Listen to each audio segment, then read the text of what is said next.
Bismillahirrahmanirrahim. Assalamualaikum warahmatullahi wabarakatuh.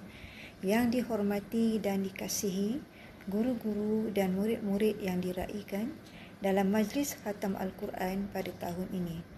Walaupun kita masih dalam situasi PKPB, ianya tidak menghalang pihak sekolah untuk menganjurkan majlis khatam Al-Quran pada kali ini.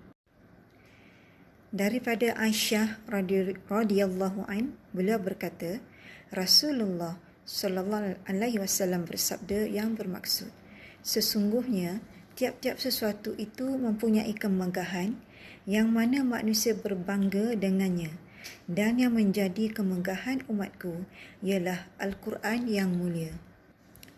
Sehubungan itu, walau sesibuk mana sekalipun urusan kerja kita dan aktiviti yang dilakukan dalam sehari, kita tetap diperingatkan supaya tidak meninggalkan amalan membaca Al-Quran.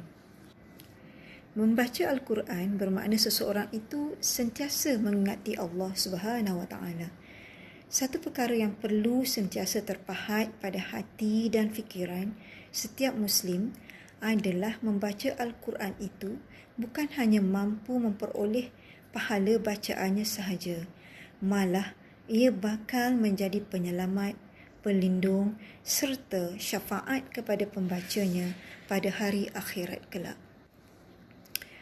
Rasulullah sallallahu alaihi wasallam bersabda yang bermaksud, bacalah Al-Quran. Pada hari kiamat ia akan memberi syafaat kepada orang-orang yang membacanya. Bukan saja mereka yang membaca Al-Quran, malah golongan yang mendengar bacaan Al-Quran juga dikira sebagai melakukan amal kebaikan. Firman Allah Subhanahu Wa Taala dalam surah Al-A'raf ayat 204 yang bermaksud, dan apabila Al-Quran itu dibacakan, maka dengarlah akan ia, serta diamlah supaya kamu beroleh rahmat. Oleh itu, setiap mukmin perlu menjadikan amalan membaca Al-Quran sebagai amalan harian yang tidak sesekali diabaikan. Al-Quran adalah senjata paling berkesan untuk membersihkan jiwa yang sering kali lalai kerana banyak melakukan dosa dan maksiat. Daripada Ibnu Umar radhiyallahu an, beliau berkata, Rasulullah sallallahu alaihi wasallam bersabda, hati manusia akan berkarat seperti besi yang dikaratkan oleh air. Apakah cara untuk menjadikan hati bersinar semula? Katanya, dengan banyak mengingati mati dan membaca Al-Quran. Begitulah besarnya ganjaran membaca dan mendengar Al-Quran. Apatah lagi sekiranya Al-Quran itu difahami dengan mendalami isi kandungannya. Bagi menyemarakkan kemuliaan serta menghayati bulan Ramadan ini, kita dikehendaki sentiasa membaca serta menghayati isi kandungan Al-Quran.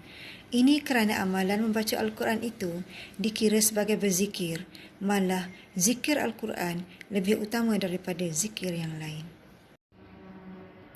Akhir kata, Muallimah ucapkan setinggi-tinggi penghargaan kepada Jawatan Kuasa Pelaksana Majlis Khatam Al-Quran atas usaha murni untuk memastikan majlis ini berjalan dengan lancar. Sekalung tahniah juga kepada semua murid yang terlibat pada hari ini. Wassalamualaikum warahmatullahi wabarakatuh.